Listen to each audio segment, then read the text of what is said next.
For many years now, Russ and Craig have had many wide-ranging conversations with folks from all over the gaming world. This is one of those conversations. D6G, the Lost Chapter.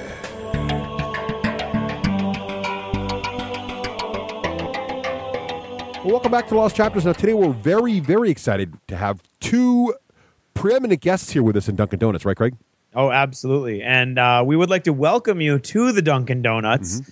And very quickly, gentlemen, what are we eating? Well, actually, first of all, we have Tim Huckleberry and we have Sam Stewart, both RPG guys extraordinaire from Fantasy Flight Games. And what do you guys? What's your poison as far as donuts go? Chocolate coconut. Ooh, nice. Interesting. Chocolate cake donuts. Oh, so there you go, classic.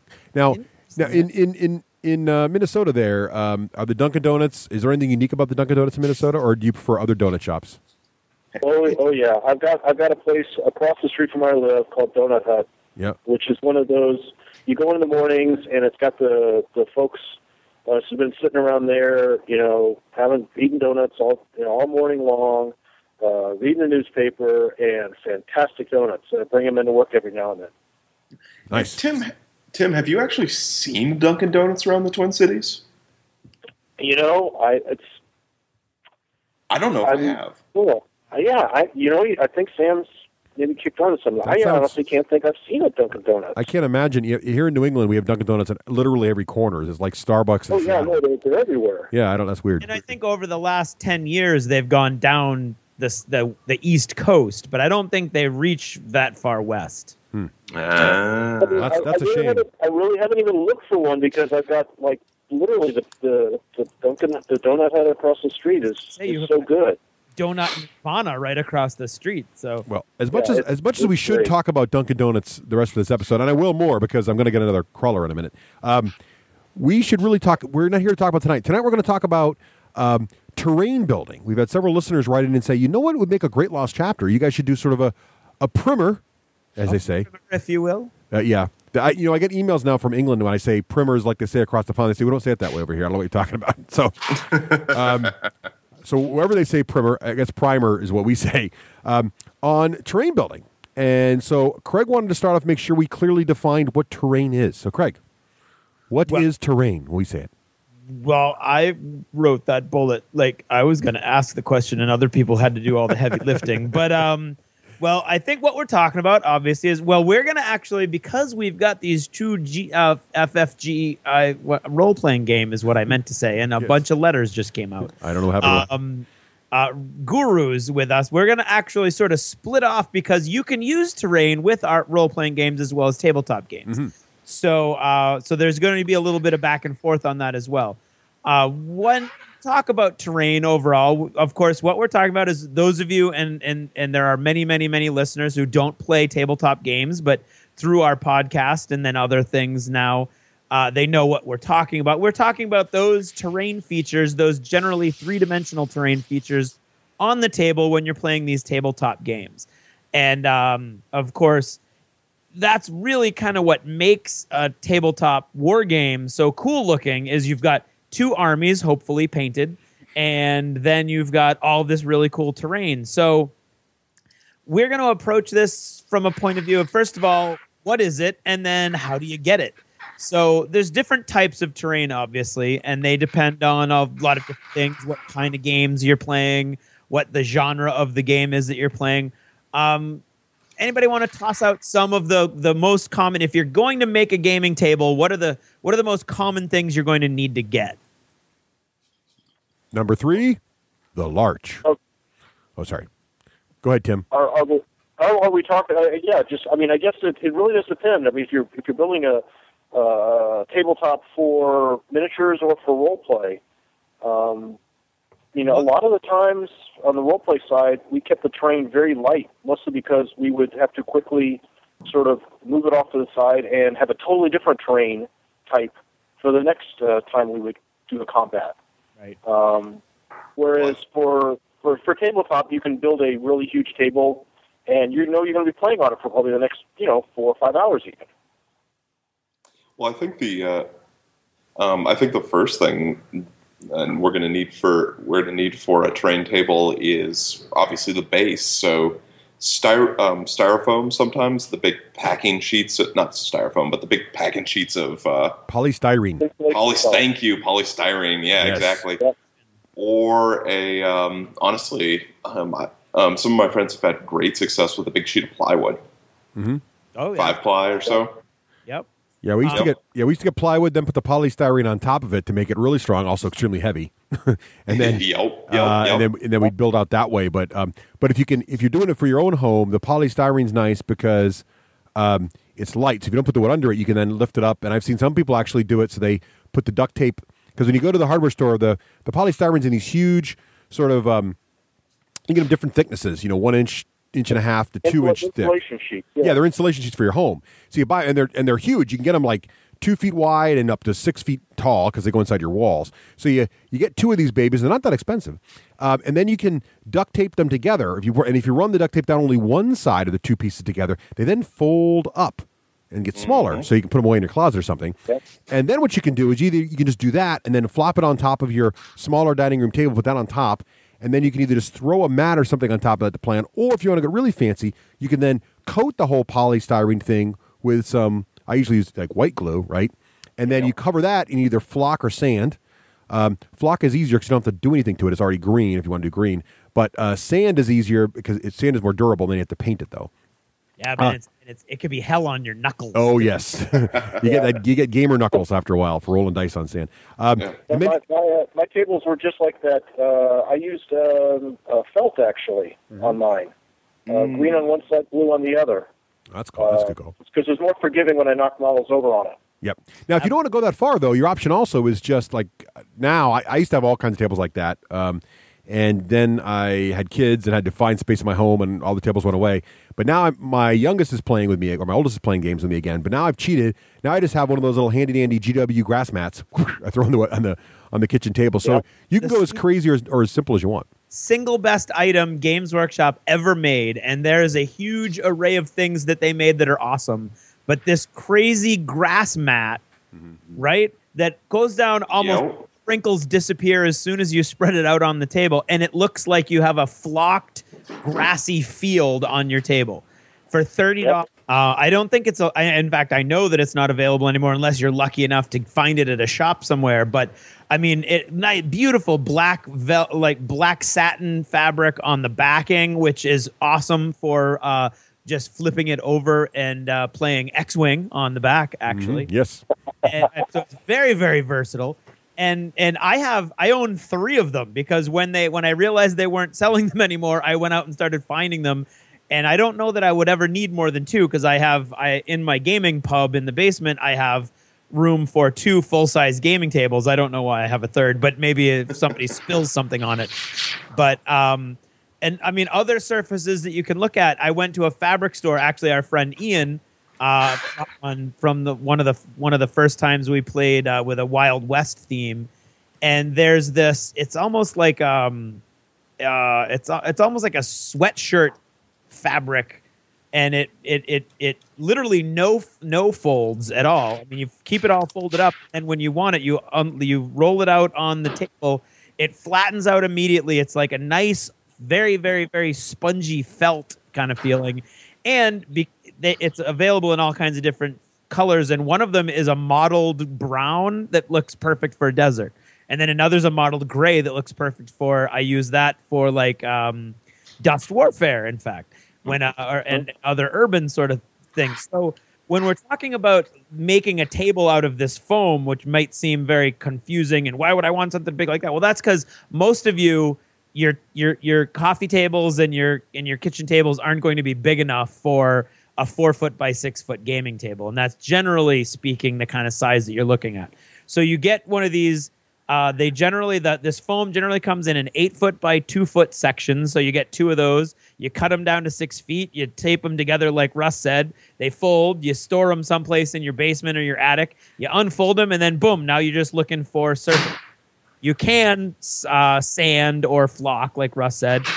you've got all these other surfacing options as well, which I think are quite often at least as good, especially that GW grass mat, as anything else you could do that would be more permanent.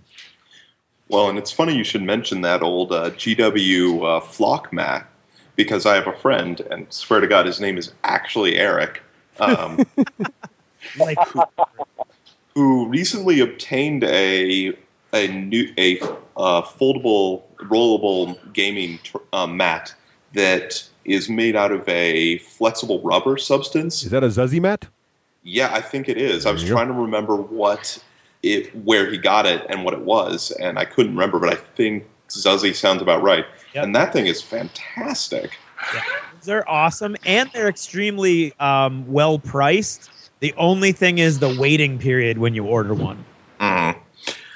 No, that's totally true. Now, any kind of mat like that, or a table that has flock on it, is still going to need terrain beyond just grass and or dirt or whatever. If you Right. want to go with more terrain, Right. Which you generally do. Yeah, and the first thing that I think about is the scale, right? Because, and this is interesting because if you wanted, so the reason I wanted to mention RPGs is that if you stick with a scale that is somewhere in the neighborhood of 25 to 28 millimeter for your war game table you're going to build for your favorite miniature war game, the nice thing about being in that zone is that also most RPG miniatures are that size also.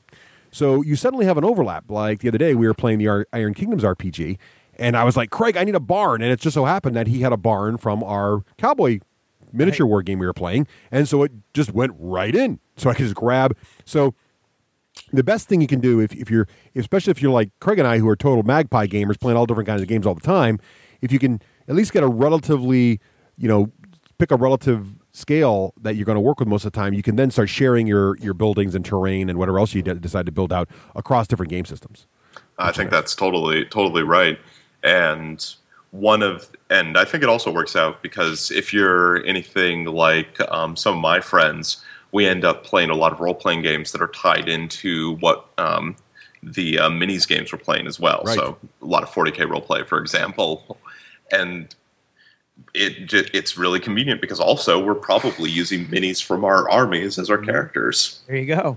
Yeah, it makes it very convenient. It's nice that so many of these miniature war games now do have RPG counterparts because it really makes it easy to dovetail in. Mm-hmm. Or any fantasy army basically is fair game for any fantasy role-playing game. Right. And talking about scale also, because a lot of the things that you can get as far as buildings and stuff are concerned, if you're on eBay or whatever and you find O-scale train buildings and things, those are almost perfect.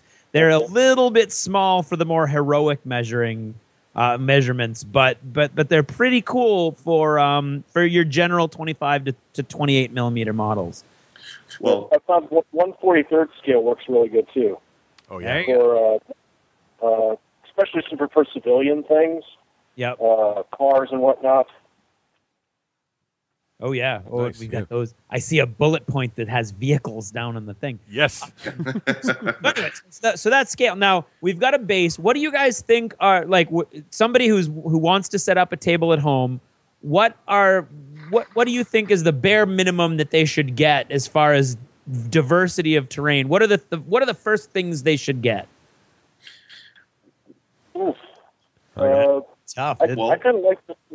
Go ahead, Sam. I was going to say, I think the first thing they need to decide is whether they are playing, what kinds of games they're playing on it. Because I think that makes a huge difference, right? Yeah. So, and, just break it down into genre. So, are they playing primarily fantasy games? Are they playing primarily science fiction games? Or even just by era. So anything before there were cities and explosions and bullets, or anything after that. And if you're playing the fantasy era, actually that's not entirely fair. I'm gonna back up a little bit. Probably one of the first things you want to get are trees. Yeah, I was gonna agree with you. I think I like where you're going, and I'm gonna toss it back to you in a second. But if you're looking at it from a miniature game point of view, like if you're a miniature war game, whether it's sci-fi or fantasy, I think the two big components you want to have on the board to make it tactically interesting is something that blocks line of sight completely, but also something that blocks line of sight partially, right? So forests are almost awesome for that because most miniature war games have really cool rules around those. And then also hills. So I would say hills and forests are where I would start. Now go, back to you. Yeah. No, you're exactly right. Hills and forests are probably the best place to start because any game is probably going to include hills and forests. Science fiction games can happen in the wilderness, Right. but a fantasy game can't happen in a bombed-out cityscape. Right. Yeah. And RPG games often have encounters just in the woods or out near a hill. So those terrain pieces will get used all the time. And they're sort of, the hills in particular are sort of scale independent a little bit. The trees can be a little less so. But the hills in particular, you can get away with, you can use those a lot. Yep. Now, okay. So talking about forest, what are some of our options? First of all, if you're going to buy your woods outright, Russ, I know, just bought a bunch of woods. I have to say that my new best friends live at a little company called Gale Force 9. The new Battlefield in a Box terrain series is absolutely fantastic, and I really don't know how to do it at the price point because as I said, I used to have tons of terrain, and then I got rid of it all. Then as my daughter got back into things, I decided I wanted the bare minimum. So I just literally went through these questions over the last 6 months. What do I start with? What do I need to start with? What if she doesn't like the game? I don't want to get tons of terrain. And we just happen to pick hordes, right? So, but any fantasy game, same problem. So I was like, well, I want a mat. So I got the GW mat. They still have Myriad games. I don't know where else you can find them, but anyway, we'll plug for our friends at Myriad. So you got the little mat. Then I got Battlefield in the Box. The Battlefield in the Boxes, it was like, I want to say it was like $30 for a box. And in the box you get 3 big, hard, not flexible, won't warp tree bases that are sanded and pre-painted a solid brown. And it comes with packets of static grass. So you just flock them. And then it comes with the pre-built trees that are those really cool sort of brush-style trees that GW used to do, right? You get a bunch of those, and they have 2 sizes, small trees and large trees that come in pairs. The smalls are in pairs and the larges are big. So I got 2 of those, and then I got like one of the hill boxes. And that was like $90 to cover a full 4x6 table, which I thought was a good deal because it's all pre-painted. I don't have to do any work. So that, and they have rivers now too. My daughter saved up her allowance and got us a river. So that's great. And again, it's pre-painted. You just got to flock it. So it's a really great way if you don't have a lot of time. It's a really great way to get something that looks really, really sharp, looks great, and is very affordable. And some of them are at the prices you pay for the plastics that other companies sell that aren't even painted yet. So that's what I was going to say. Yeah. The intriguing thing about that Battlefield in a Box is that, just to take the forest for an example, you're getting roughly the same footprint as the GW forest, which looks awesome. The GW forest looks awesome. I love it. I have 4 of them, I think, 3 or 4 of them myself. But what you're getting is a pre-painted.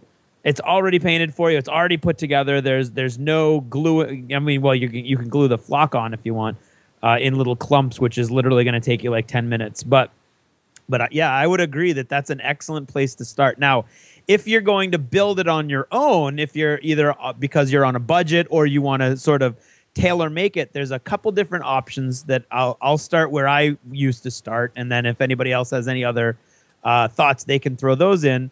Woodland Scenics is really where I start. It's a company that makes railroad stuff. Yeah, exactly. They make these little plastic armatures for the trees, and you basically bend them into all kinds of different unique shapes, and it's just plastic, so you're like twisting and bending. And they come in a little base. The base is like the size of a nickel, maybe, or maybe a quarter for the really big trees. And then they come with clump foliage. This is the only part that I've never been able to figure out. So my entire life, I have been leaving clumps of clump foliage behind me wherever I go. Where in the houses and apartments that I've lived in, I'm sure that a CSI team could find clump foliage in all of those. Oh, yeah. Yeah, but the cool thing is that you've got all kinds of different options. Not only for you can do pine trees or hardwood trees. After you go into in that choice, you can make all kinds of different choices with color of the foliage. You can go with autumn. You can go with stranger colors like reds and things like that. So if you're doing an alien landscape, you can sort of tailor it in that direction. And what you basically want to do is get I used to use foam core, and I never, ever would now. So learn from my mistake, because foam core will warp on you outrageously. Yeah. If you get a nice thin MDF, which you should be able to get at any kind of a lumber store or a Lowe's or a Home Depot or anything like that, relatively easy to cut. I use a skill saw. You can cut it out into any shape you want. You're going to want to sand it or flock it, obviously, and put in these trees that you're going to, and these trees, it's been a long time since I bought them, but I believe for like $20, you get a package that can have as many as 20 or 30 trees with it. And so you're going to be able to do a bunch of forests for that $90 that Russ spent on the battlefield in a box. Right. Yep. One of the other things I like about the Woodland Scenics or anything along that line is they have an element of, if you want to put more effort into them, you can do more stuff with them. Oh, yeah. So you can take those Woodland Scenics and you can glue them down onto a thicker base, for example, like a heavy washer or something, so they stay up. You can actually prime the trunk of the trees before you glue the foliage on and repaint them with some dry brushing and some brown and lighter brown to give them more of a bark look. Also, a little tip to keep that foliage more intact is some of the matte varnishes or dull coats. If you spray them on afterwards, that sometimes helps. You just have to be careful with that, though. Yeah, that's what I've been told. I've got some friends who are much better terrain people than me and have been perfecting this for years, so I'm just passing on what I've seen them do. Yeah, and one tip, too, about, as we miniature gamers like to call area terrain. I'm making air quotes here, area terrain. So area terrain is basically what a lot of miniature war games use this terminology. Basically means that there's a section of your board that is abstracted and is generally considered, like, for example, woods is a classic example of this, right? That everything to the edge of this little base is woods, but you don't totally fill it with trees. You put in a few trees there to show that whole base is woods. Now, you can glue your trees to the base, or if you want to put a little more time into it, you can base your trees so that they're their own little bases. They stand up by themselves, and they sit on top of this other base. And the advantage of that is when you're getting all tactical and you're really worried about every micro inch counting and do you get the charge or not, by being able to move the trees around on the area terrain, you can sort of move them out of the way. It's sort of like if you're a golf player, you move the flag out of the hole when you get close. You kind of moving the tree out of the way so that you can make sure the terrain's not going to mess up your exact measurement of inches. Just for if you're going to get really competitive in your miniature wargaming. So it's a very handy tip. Anytime you have a miniature wargame that has area terrain rules, keep in mind you want to be able to have that kind of option when you build your terrain. Yep, absolutely. We've also done rule games where the number of trees basically is almost how many wounds the forest has. Oh, that's cool. So you can actually demolish a forest. That's awesome. And just remove tree by tree until there's nothing but just green grass left. Ooh, I like that mechanic. I'll try that out sometime. That's fun. That is cool. All right, so that covers trees and, hills are pretty simple, right, Craig? You want to give a quick hill primer? Hills are intriguing because hills, of course, Russ and I started with green felt mats in more decades ago than I want to think about. And, of course, what was a hill would be whatever books you had laying around. Under the hill, right? under the fabric. And nowadays you've got the Woodland Scenics has awesome stuff. GW has awesome plastic formed they're not even vacuum formed hill. They're really, really super solid. And again, a little bit of paint, a little bit of flock, and they're looking great. If you want to do it on your own, then now we're talking about it's a little more complicated than the trees, I think, because now you're talking. Usually, you're going to make it out of the foam, the same foam that we talked about for the base of your table. And there's so many different ways to cut that foam, and many of them are dangerous. Yes. You can use. I myself use a soldering gun. Oh my gosh! They make a. And you live to tell a tale. I'm impressed. Indeed. Now my lungs are not in great shape, but. There's the hot wire cutter, right? So there's actually the battery powered official hot wired cutter, but back when we had the store, Craig would take a hot wire cutter and he'd build layers. Actually, if you ever watched the show Cake Boss or Ace of Cakes, you've seen this done with cake, where they take the cake and they build the layers up in a giant circle, right? And then they'll cut away with with a cake, they just use a bread knife. But what Craig would do would then so he'd build up a giant pile of layers of, let's say, polystyrene, and then he would take the hot wire cutter and cut the general form, but then he would take the soldering iron and actually carve in like the crags of the mountainside, so it would become this sort of sculpted mountain or whatever. And we had some crazy terrain, but awesome. That is definitely not for your first project. It's very dangerous. That's what I'm saying. Very, very hot, and of course you're literally giving off toxic fumes. Yeah. So do that in a well ventilated area. That's not the first plan. Don't do that. But you can, for a relatively cheap way to do this also, if you go to a florist shop, they actually have polystyrene that is cut to go inside of flower pots, and it's sort of it's conical, and you can cut it to different heights. So you could take that and you could get it home and you could cover it with Elmer's glue and sand it, and you have a pretty good looking hill. So there's some other ways you can do it as well if you can find anything that could be hill-like. And I would nowadays I don't actually use any of those heat things. I just use a big long hobby knife. There you go. And I cut it out in whatever circular hill shape. I get the sheet of the polystyrene.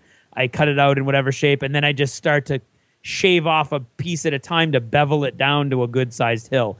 And then again, you're sanding and or flocking, and you can literally. Actually, if you're going to make that base for yourself, the 4 by 6 foot base, it's going to give you 2 feet by 4 feet of extra material. You might as well make hills out of it.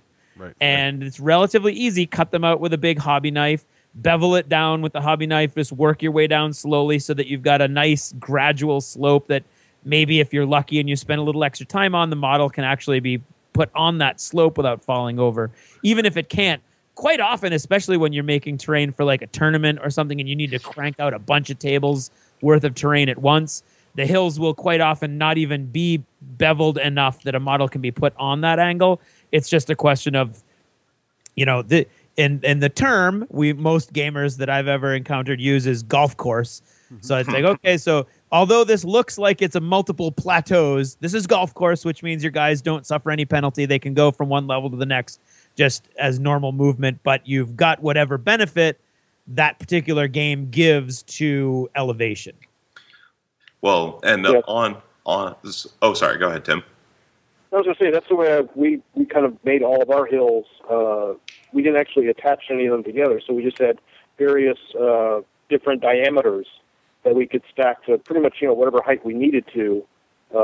It could be just a shallow, wide hill, or one that goes remarkably quickly upwards. Just how many we stacked on top of each other. So it gives a little more flexibility on that. Yeah, absolutely. And those hills would be flat-topped hills, correct? Right. Yep. Oh yeah. Yep. Yeah. So we would just take the foam and cut various discs almost flat on the top. Yep. Yeah, exactly. One other comment about hill making and balancing your models on it. I think that's something a lot of people tend to overlook when they're setting them up. And I think there's 2 ways you can go with it. The disc route is probably the easiest route. And when you do that, I think you shouldn't be afraid to actually cut a really steep slope on the side. So it's almost a plateau more than a hill with a, like a 50 or 60 degree angle on it. And that's really good for any skirmish mini game because you can just set the people on top of the hill or on the side of the hill, but you're never putting them on the slope. Right.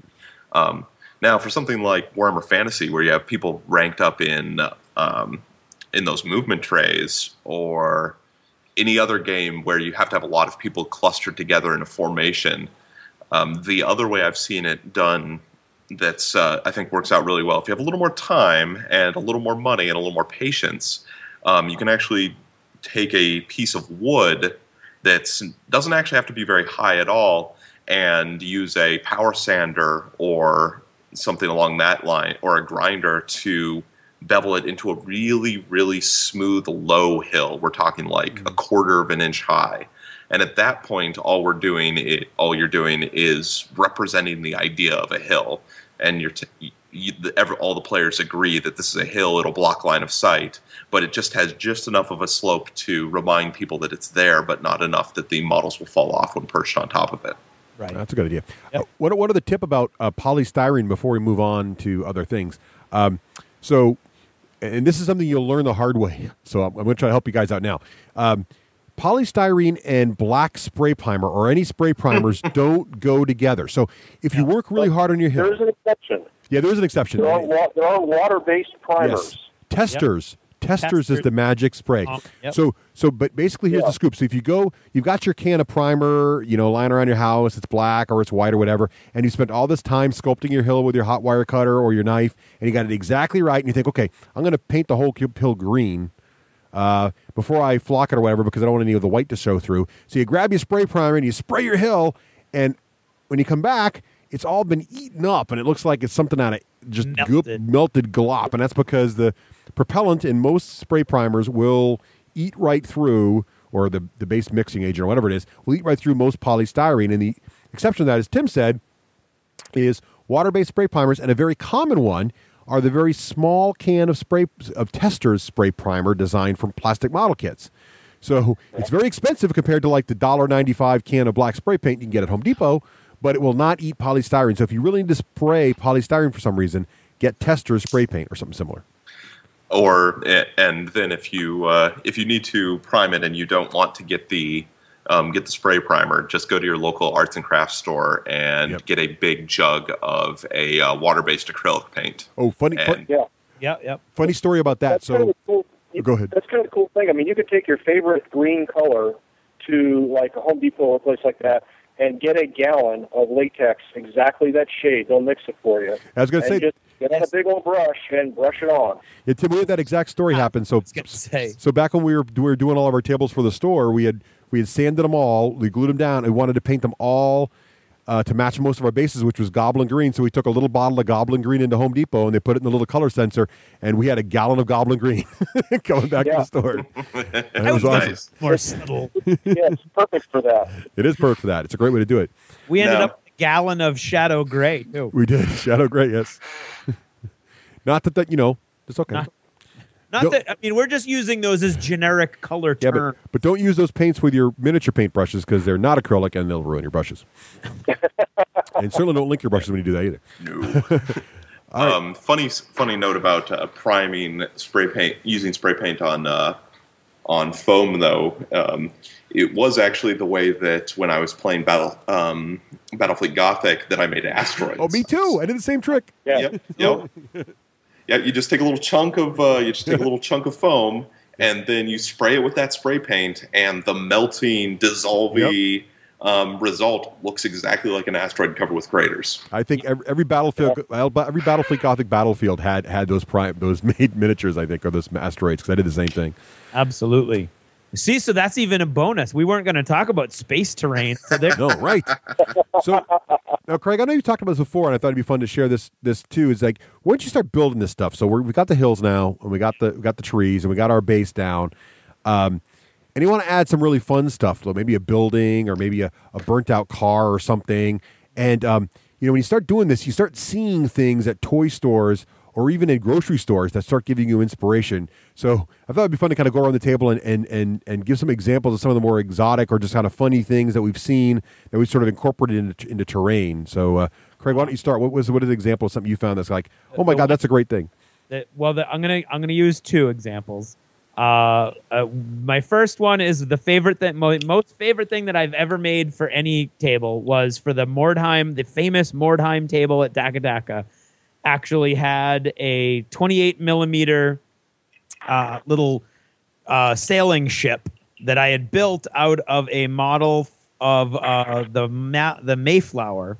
But of course, the little model of the Mayflower wasn't the right scale, and it had all kinds of so I had to blow the whole thing out, and basically it was just roughly built around the hull of the Mayflower, but the deck was totally scratch built, and the stern was completely scratch built.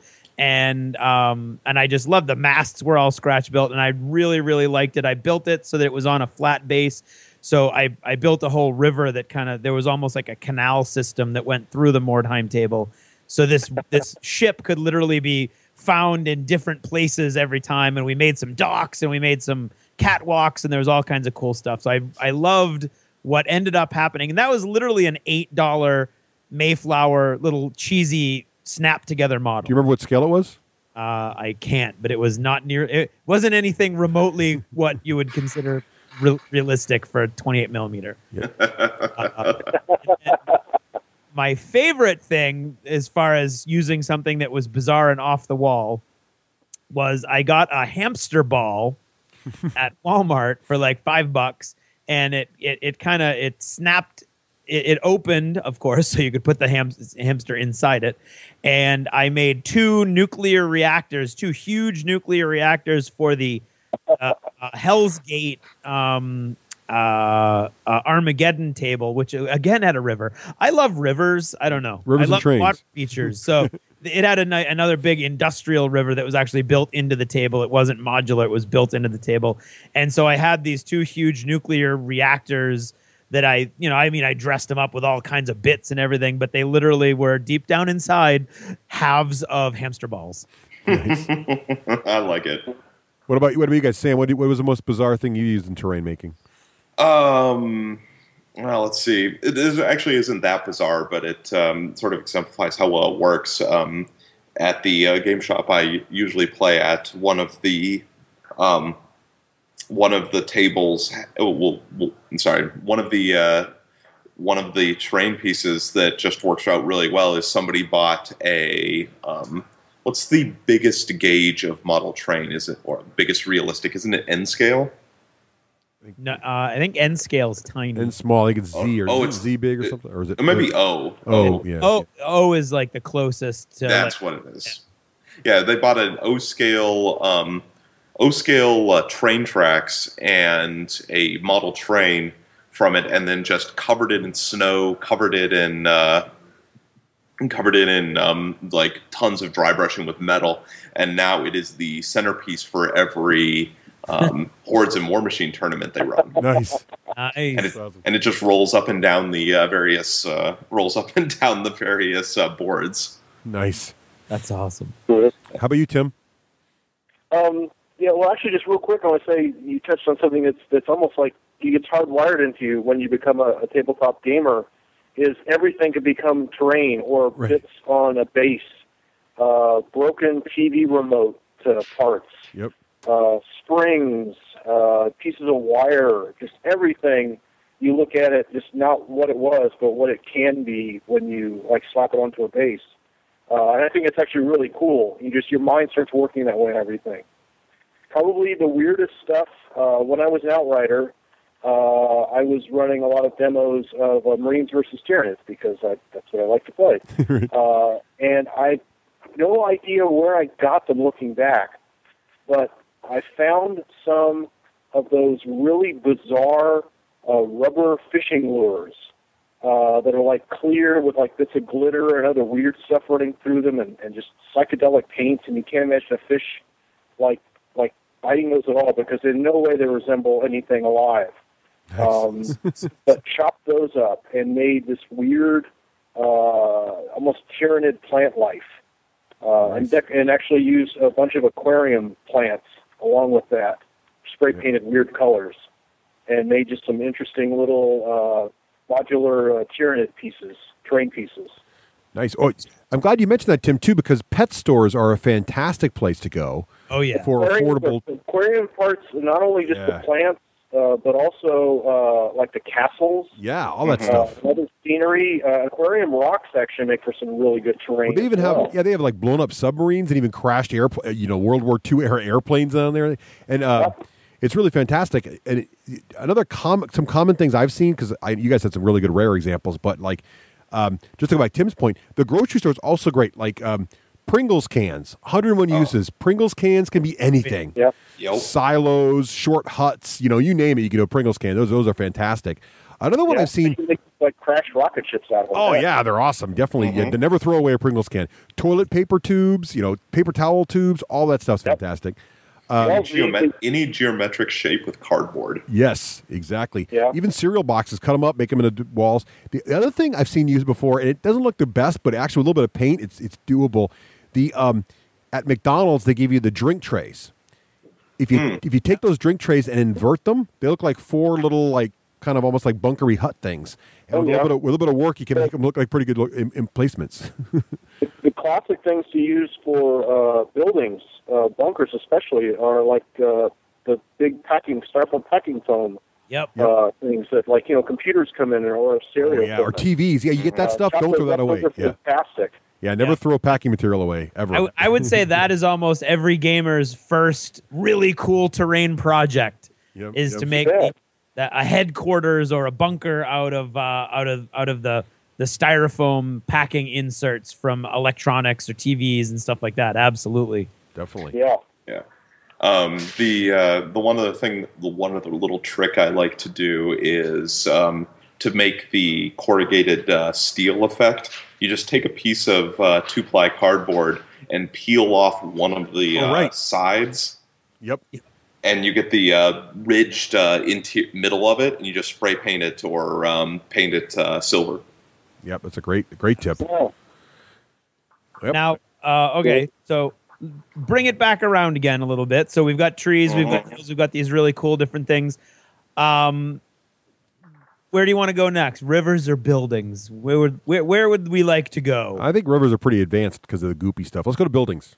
Well, actually, rivers can be kind of easy. Let's do rivers then. Go ahead, Tim. You can go really complicated and use like the liquid, the clear gel liquid that sort of like settles and actually gives a physical depth to a river piece. And this is assuming you've like built foundations on either side of your little river piece. We always did modular river pieces.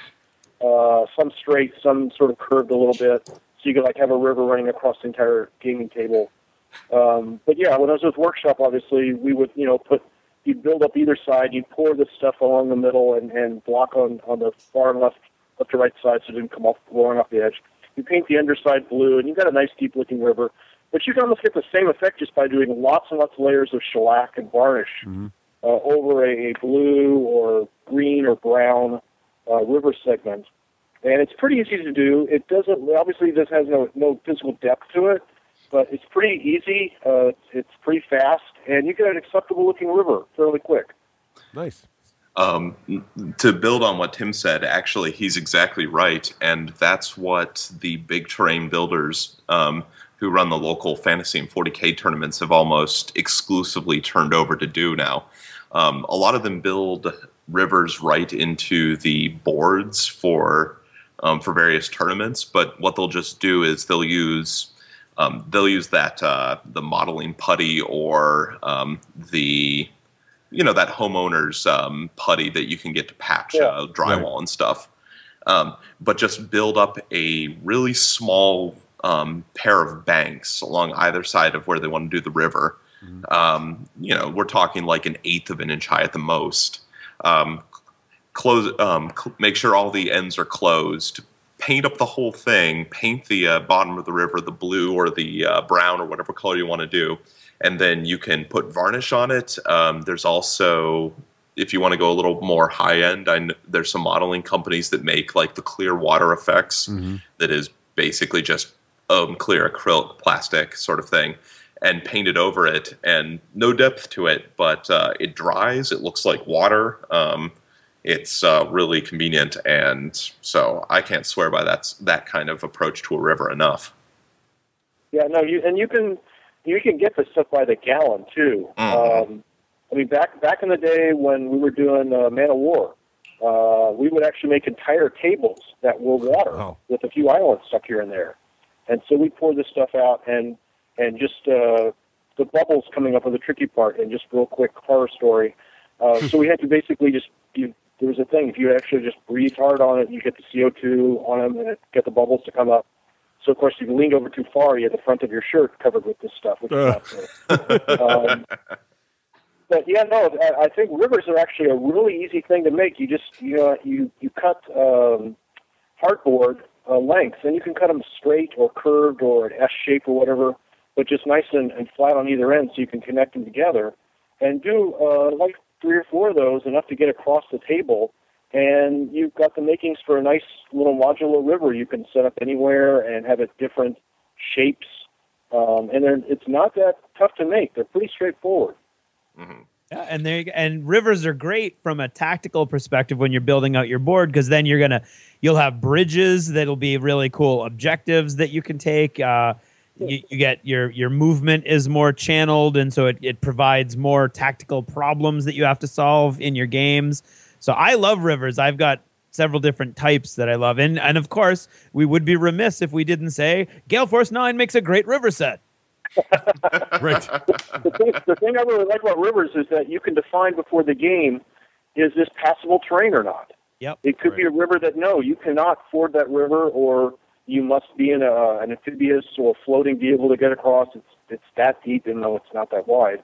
Right. Or it's just something, yeah, sure, everybody can just drop across at half the moving rate. Yep, absolutely. Right.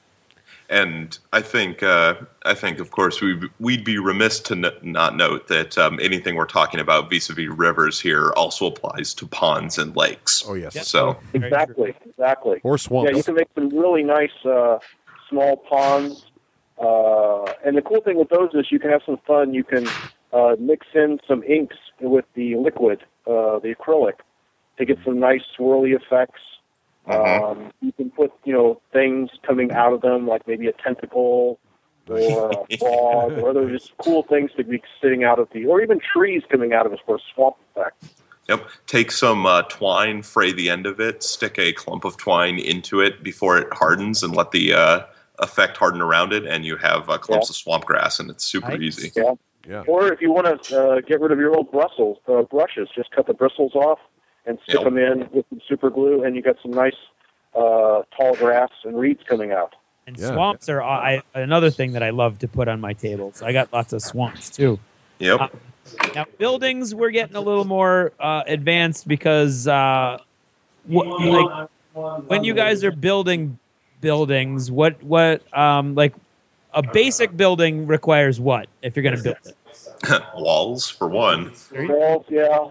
And also decisions about how is it going to be a building that you want people to be inside and maneuver around? Do you even want a way to take the top off it, or do you want to top it all, or maybe just almost a mini table off to the side? Where, okay, now you're in the building.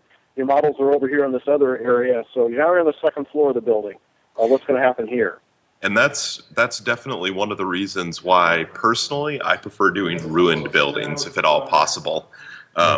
You can knock the walls down to a, only one or two models high at the most.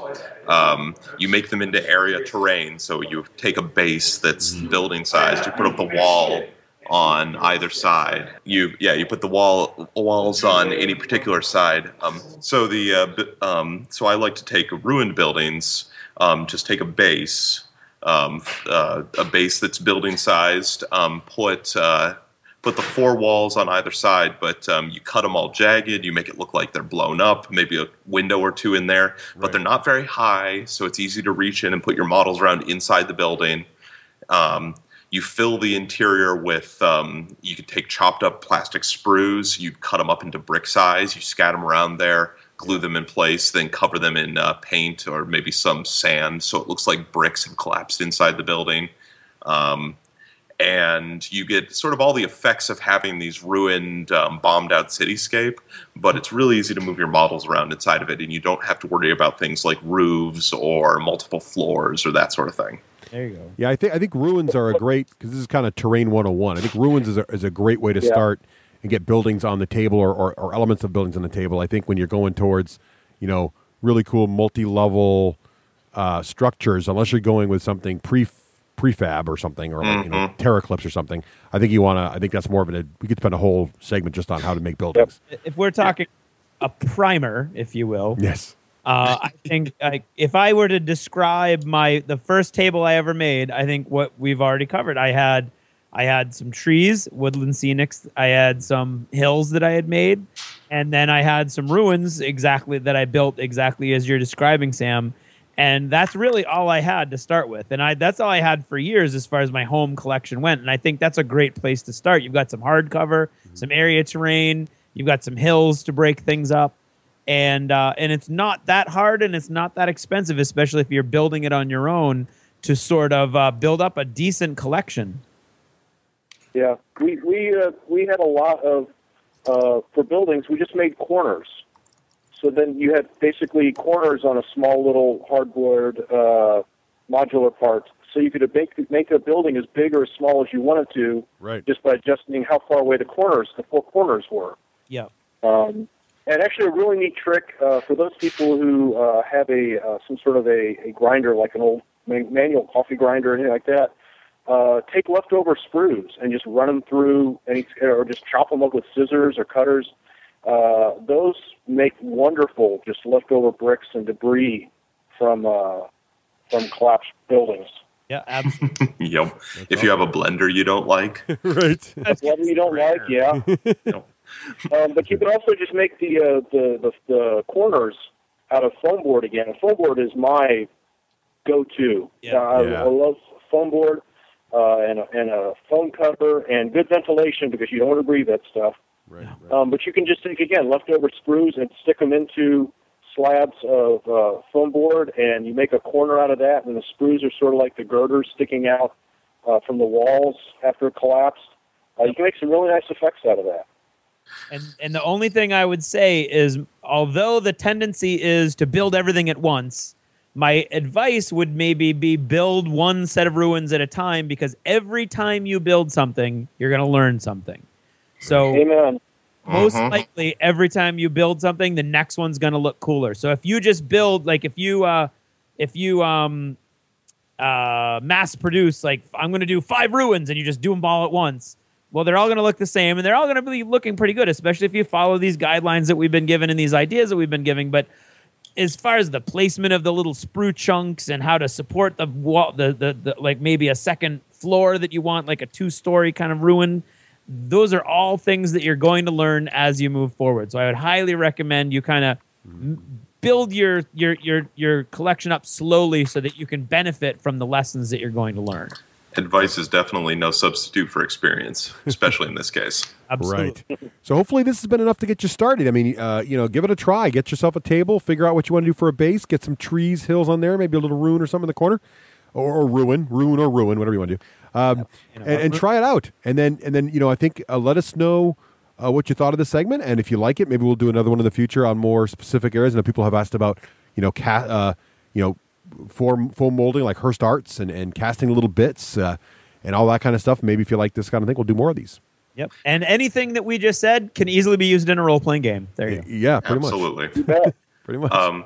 Can I just add one other real quick thing? Sure. Absolutely. Yep.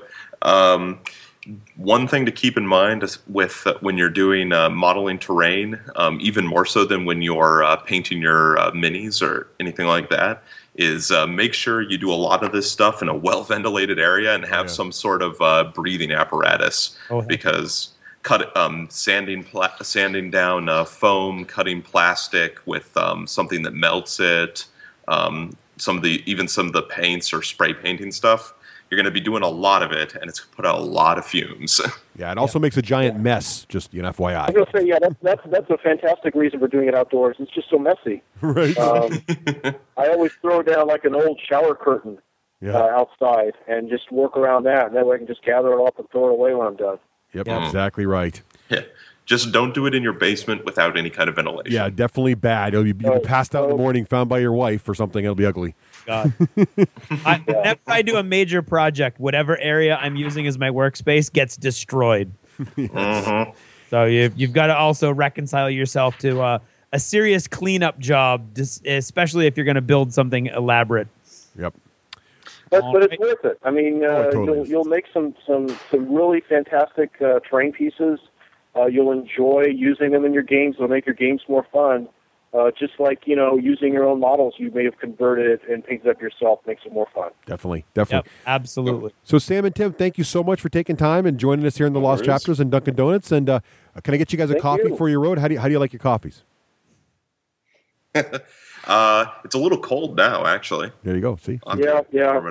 Eric never came by with refills, so I'm a little disappointed. That Eric guy, I tell you, man. That guy has just been a thorn in my side. Well, thanks again, guys. We can't wait to have you on the big show next week to talk about all kinds of role-playing stuff. Yep. Absolutely. Looking forward to it. Thanks. Bye-bye.